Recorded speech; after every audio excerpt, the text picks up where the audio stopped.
Well, in this video, we calculate mode by using grouping method. আমি এই ভিডিওটোৰ জৰিয়তে একত্ৰিত পদ্ধতি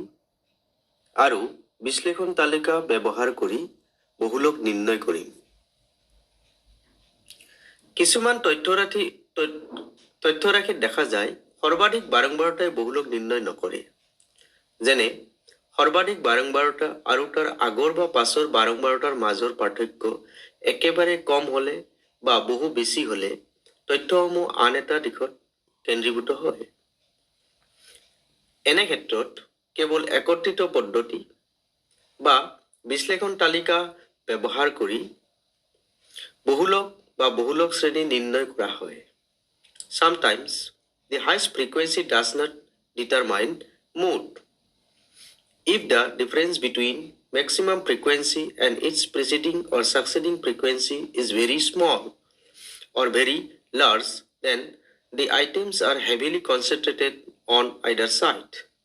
In such cases, it is desirable to prepare a grouping table and an analysis table to identify model value in discrete series or to identify the model class in continuous series. Let us take an example. Question: calculate mode from the following table where class are 0 to 5, 5 to 10, 10 to 15, 15 to 20, 20 to 25, 25 to 30, 30 to 35, 35 to 40, 40 to 45, and frequencies are 2, 8, 19, 23, 24, 10, 9, 7, 1. প্ৰশ্ন: তলৰ তথ্যসমূহৰ পৰা বহুলক নিৰ্ণয় কৰা হ'ল, য'ত শ্ৰেণী বিভাজন এইদৰে দিয়া আছে আৰু বাৰম্বাৰতাসমূহ এইদৰে দিয়া আছে। ইয়াত দেখা গৈছে highest frequency is the 24. সৰ্বাধিক ফ্ৰিকুৱেঞ্চি বা সৰ্বাধিক বাৰম্বাৰতা হ'ল 24, কিন্তু সৰ্বাধিক ফ্ৰিকুৱেঞ্চি 24ৰ আগৰ যিটো frequency, that is 23, the difference between these two frequencies is very small. On the other hand, the difference between the frequencies 24 and 10 is very large. So 24 may not indicate, though 24 is the highest frequency, it may not determine the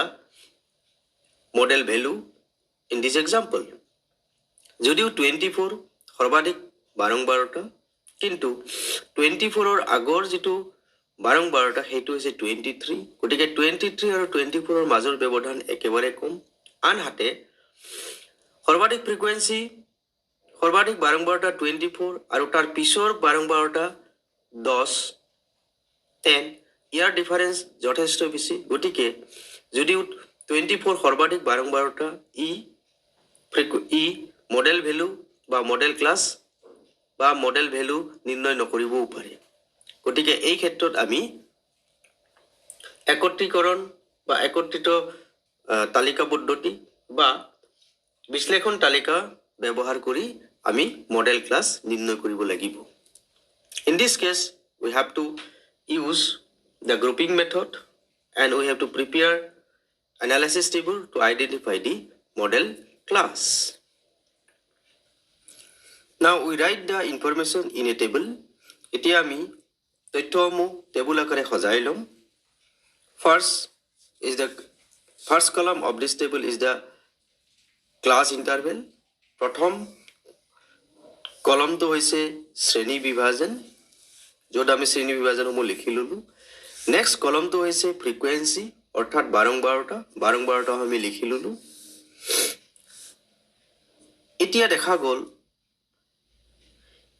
frequency য'ত আছে বা এই ফ্ৰিকুৱেঞ্চিৰ যিটো কলম আছে, এই কলমটোত সৰ্বাধিক frequency 24, ইয়াৰ frequency সৰ্বাধিক 24। এই কলমটো আমি 1 নম্বৰ কলম হিচাপে লৈ ল'ম। এতিয়া আমি 2 নম্বৰ কলমটো, এইটো আমি 2 নম্বৰ কলম হিচাপে লৈছো। এই 2 নম্বৰ কলমত আমি কি কৰিম, ওপৰৰ যিটোটা ফ্ৰিকুৱেঞ্চি তাক আমি একলগ কৰি যোগ কৰিম। ইয়াৰ যোগফল হৈছে 10, 10, ইয়াৰ পিছৰ দুটা আকৌ আমি এক লগ কৰিম ইয়াৰ যোগফল হৈছে 42 এই দুটা আকৌ যোগ কৰিম ইয়াৰ হৈছে 34 এই দুটা আমি আকৌ যোগ কৰিম ইয়াৰ হৈছে 16 একেবাৰে শেষৰটোৰ লগত অন্য এটা নাই যেহেতু আমি ইয়াক এৰি দিম এতিয়া তৃতীয় কলমটো লম থাৰ্ড কলম তৃতীয় কলমত আমি ওপৰৰ এটা ফ্ৰিকুৱেন্সি বাদ দি বাকি দুটা আমি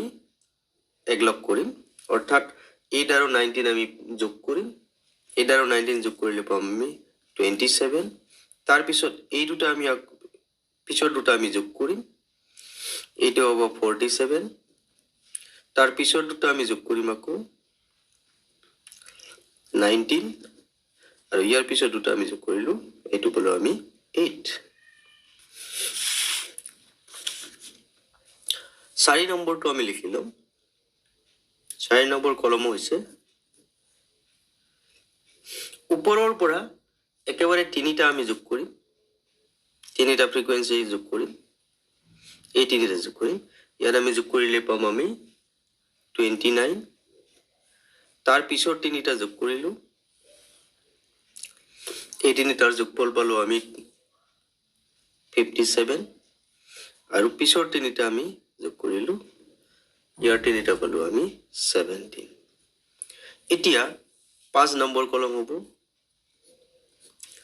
5 নম্বৰ কলমত আমি ওপৰৰ পৰা এটা বাদ দি বাকি তিনিটা কৰিম তিনিটা যোগফল আমি কৰিম এই তিনিটাৰ যোগফল পালো আমি 50 ইয়াৰ পিছৰ তিনিটা আমি যোগ কৰিলো ইয়াৰ যোগফল পালো 43 পিছৰ দুটা যেহেতু তিনিটা নাই এই কাৰণে আমি বাদ দিলো এইবাৰ 6 নম্বৰ কলমটো ইয়াত আমি ওপৰৰ পৰা দুটা বাদ দি তিনিটাৰ যোগফল লম ইয়াৰ যোগফল পালো 66 তাৰ পিছৰ তিনিটা ললো ইয়াৰ পালো 26 লাষ্টৰটো শেষৰটো আমি এৰি দিলো কাৰণ তিনিটা নহয় যেহেতু গতিকে এইদৰে আমি গ্ৰুপিং টেবুলটো আমি প্ৰিপেয়াৰ কৰিলো অৰ্থাৎ গ্ৰুপিং টেবুলত in grouping table first is the 1 because it is the highest frequency 24 next column is by taking the summation of these two frequency that is 10 then next two then next two then next two in third column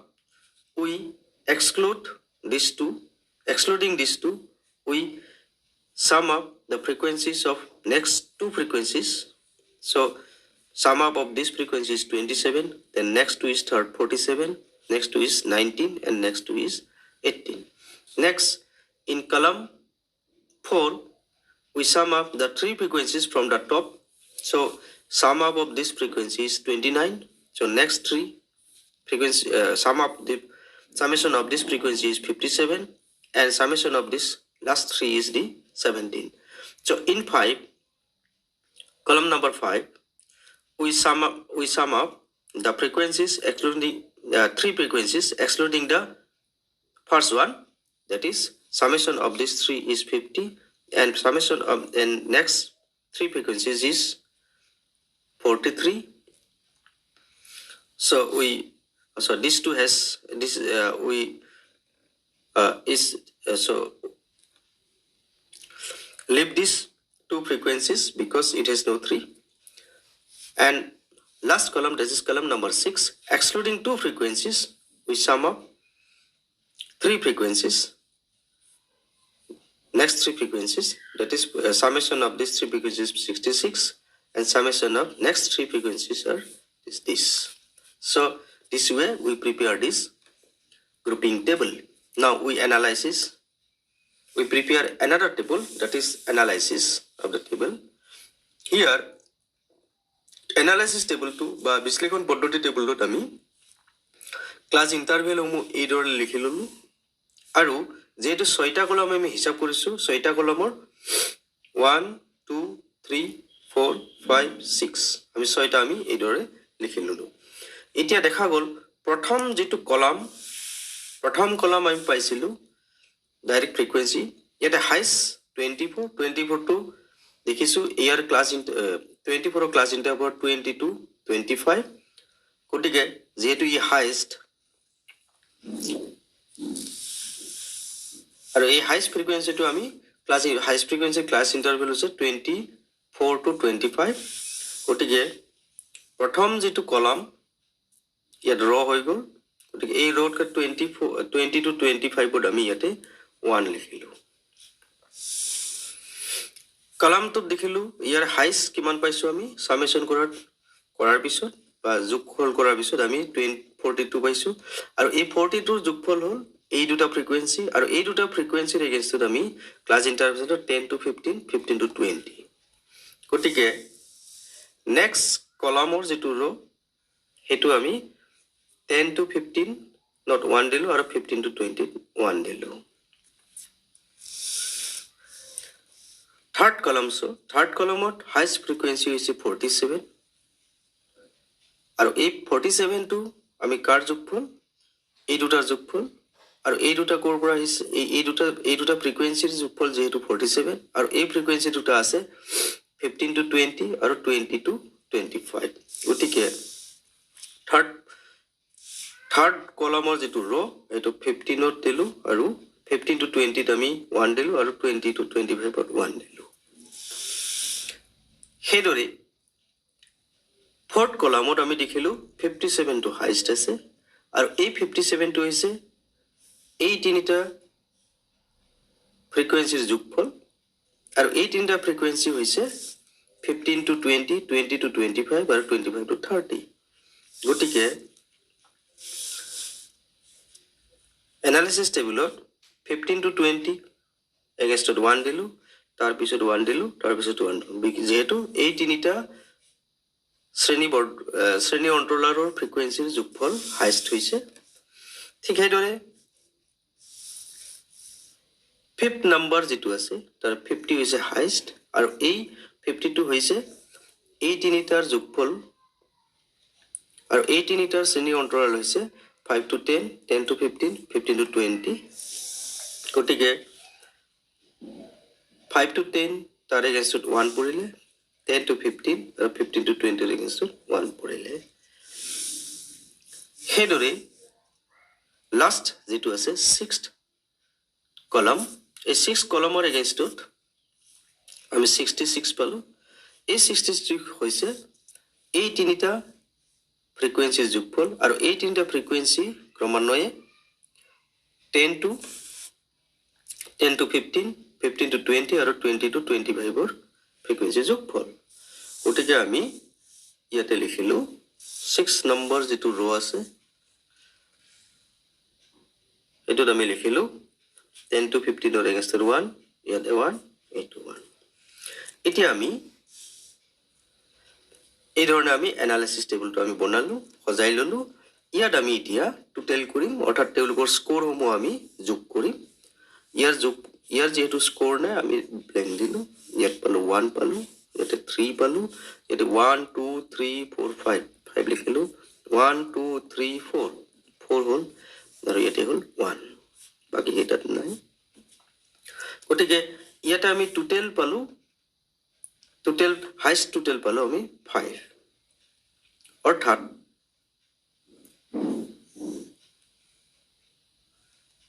শ্ৰেণী অন্তৰাল 15 to 20 ৰ যেটো frequency হেতুৱে highest ফ্ৰিকুৱেন্সিৰ যেটো ৰিপ্ৰেজেন্টেশন হেতু highest হৈছে 5 so সেই কাৰণে আমি ইয়াত হ'ব 15 to 20 হ'ব model class therefore model class is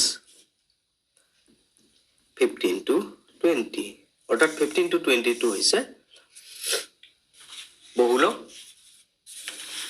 শ্ৰেণী therefore mod is L plus আমাৰ সূত্ৰটো হৈছে f1 minus f0 twice f1 2 into f1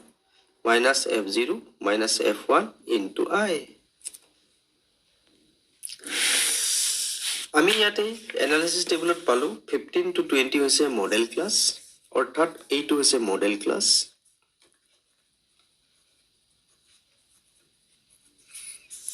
model class 15 to 20 হৈছে মডেল ক্লাছ। ইয়াতে দেখা গ'ল যদিও 24 টো হাইষ্ট ফ্ৰিকুৱেঞ্চি, ই কিন্তু ইয়াৰ এগেইনষ্টৰ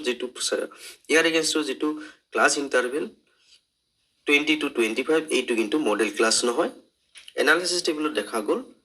15 to 20 হে মডেল ক্লাছ। গতিকে যেহেতু 15 to 20 টো হ'ল মডেল ক্লাছ, গতিকে সূত্ৰ মতে mode is equal to L plus F1 minus F0 divided by 2 into F1 minus F0 minus F1 into I। অৰ্থাৎ এই মডেল ক্লাছৰ 15 টো হৈছে L,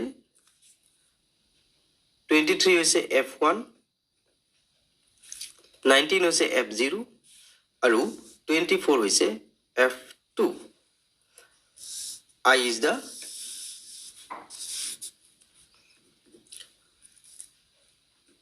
class interval of the model class. So L হৈছে 15 plus F12 হৈছে 23 minus F0 হৈছে 19,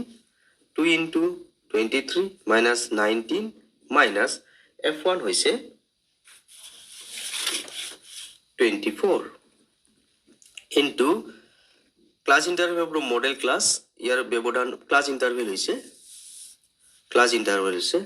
5। So 23 is the direct frequency of model class, 19 হৈছে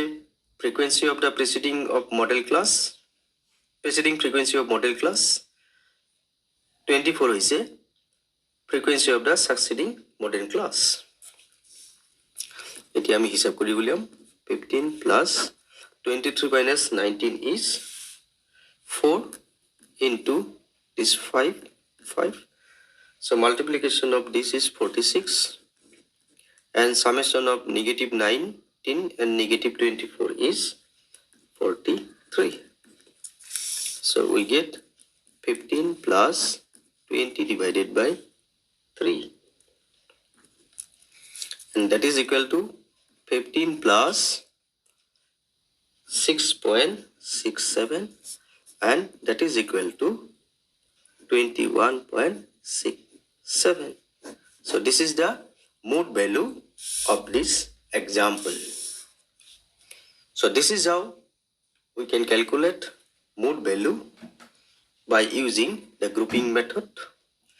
এইদৰেই আমি একত্ৰিত পদ্ধতি বা বিশ্লেষণ তালিকা ব্যৱহাৰ কৰি বহুলক নিৰ্ণয় কৰিব পাৰোঁ। Thank you.